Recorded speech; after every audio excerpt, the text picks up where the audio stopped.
Hey y'all, Monk Joseph here, bringing you some brick games this afternoon on this lovely Sunday.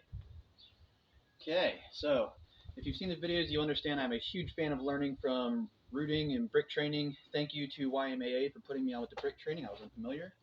I'll put a link down at the bottom. Today we're just going to do eye training, the spine wave, and a little bit of Damo's fist set. We're not going to do the whole thing. I might only even do like one breath. Okay, so let's get right into it. So I only have one brick each side. If you need to pause and get bricks because you want to play along, go pause, get bricks, play along. So here we go. I'm mentioning this because if you're already doing the eye training video, which I'll make another one for, this is like 10 times harder here. For some reason, the ability to process things moving when you're on the bricks gets much more difficult, and you really got to focus on. Sorry, I'm like trying to focus on too many things at once. You really got to focus on your rooting, and you got to block out like some of your other senses to some extent. And I can see how it would be very beneficial in my training as a fighter.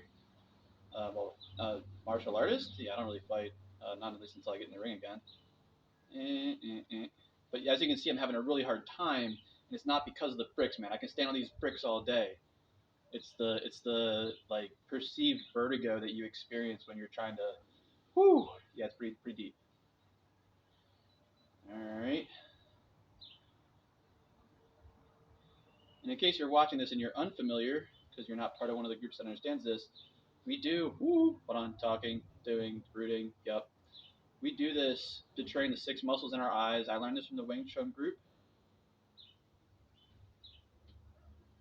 and I have heard from a few different instructors that it's like the defining difference in some of the challenge matches that they experienced was the actual eye training. And I can verify between the reflex ball training I do and this that things do slow down. Uh, they slow down. You have more. I guess you want to say you have more lock on the image, whether it's a ball, a car, or a person. You're able to just focus in like way quicker. Woo! And as you can see, you can't see it, but I am like constantly readjusting. Talking about it's making it much worse. Hold on, maybe just. All right, I was really uncomfortable there.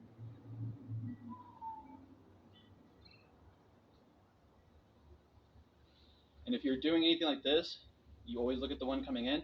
But I did learn last night it's also good every once in a while. Don't you always want to focus on your training for what's coming in.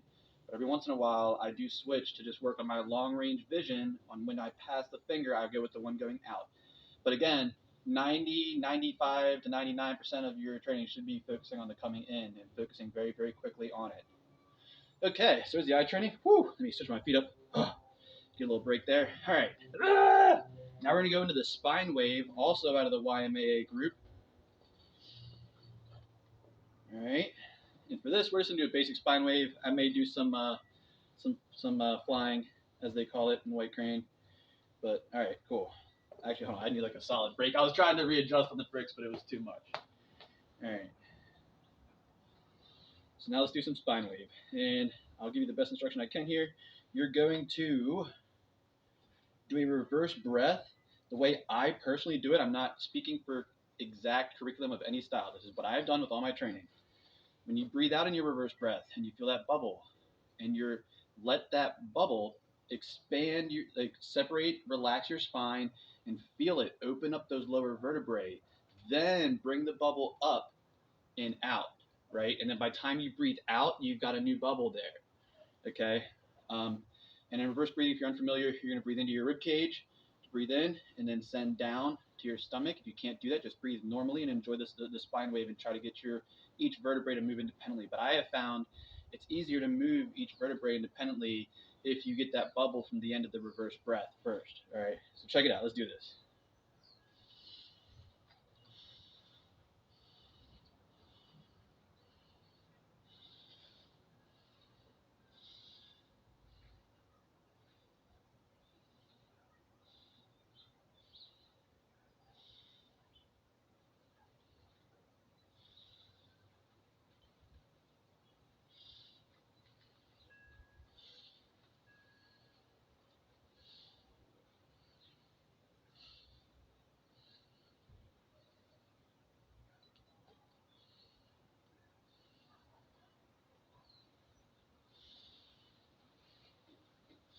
So I did okay. I'd give myself like a, I don't know, 4 out of 10, 5 out of 10. My problem with that, if you can't notice because you're not there, is I'm not linking up properly, and my shoulders weren't properly. I wasn't rooting properly, which is weird because I'm on bricks. But yeah, I see my errors, but I hope you're doing it. So let's do a little bit of flying here. Let's move these out. There we go. Give me a little more space so I can get more base. But again, we do these things, when you're wondering how somebody does a perfect execution of all these movements and stuff. I mean, and you think that they're just doing forms over and over again, like I probably at one point did think. No, I spend a lot of time on these bricks, but it's really fun if you get into it and you actually understand it and can experience it. It's a lot of fun. All right, so now we'll just do some double wing flying this time. And for this one, you're gonna do the same thing. You'll bring the bubble up to right in between your shoulders, and then you're gonna breathe it out of your arms and hands. So here we go.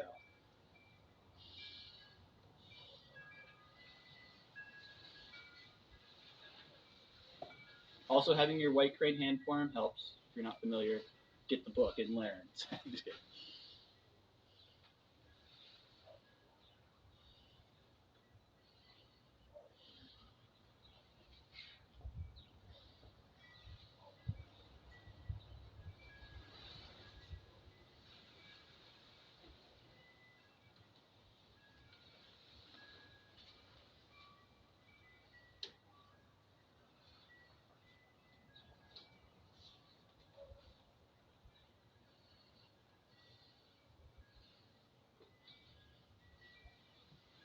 There you have it. I gotta step down for a minute because getting saucy. I need to start meditating on these. That's my next step.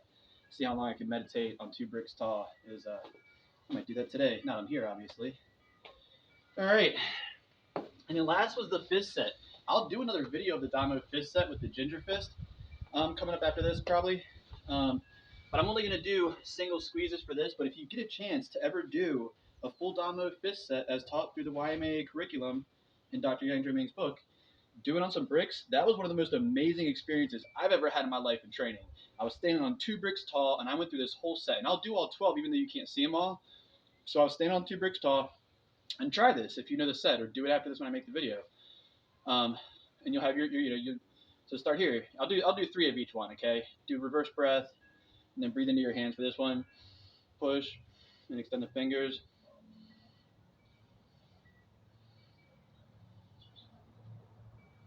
Turn, close half fist, thumbs towards you, and squeeze.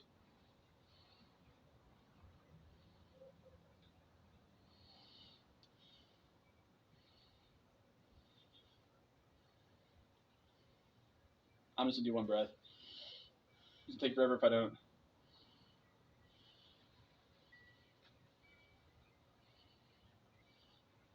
Hold on, that was a big mosquito on my nose. I usually like the bugs, but that's too much.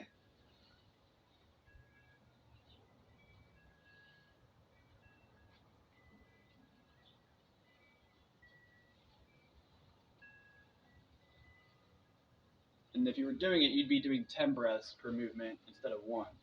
All right, so I probably lost you guys with the Damo fist set and that mosquito. Man, I should have just let him have his snack, right? All right, and thanks for stopping by. I'll do a ginger fist Damo set soon because I haven't done one in a while, and it's always a good time. Probably not on bricks. But thanks for stopping by. Have a good day. Get into these, man. Doing these every day has really been a lot of fun. I don't do a lot of sparring or fighting, so I can't tell you how. I just know that from my past with such things that I do. I am quite confident that I will root, sink, and strike plenty properly if I'm ever forced to again. Hopefully not, though. Peace and blessings.